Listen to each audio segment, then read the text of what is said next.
ងផ្ញើជីវិតកាលនៅកុមា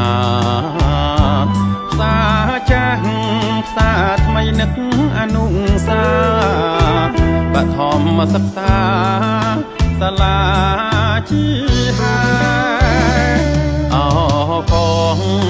សុទិនសុបិននឹកណកលបឆ្លងទៅមកតាមដងទន្លេ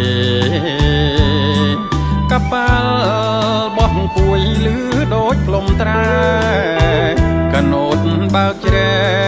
លឿនលយតាមទឹក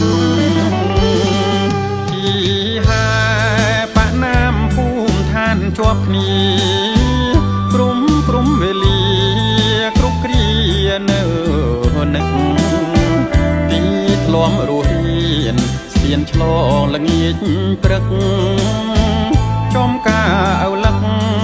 វាលពោតដំណាំដួងបីឃ្លាតឆ្ងាយតែកាយមែនពិតចំណែកទឹកចិត្តនឹកហើ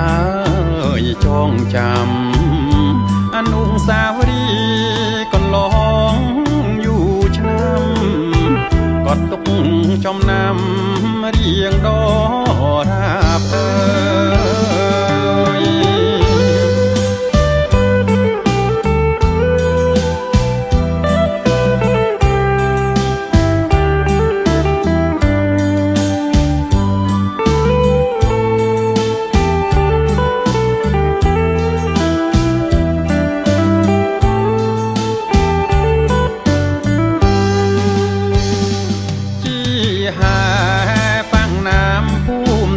ជាប់គ្នាក្រុមវេលាគ្រប់គ្រានៅនឹកទីធ្លាប់រស់រៀនស្ពានឆ្លងល្ងាចព្រឹកចំកា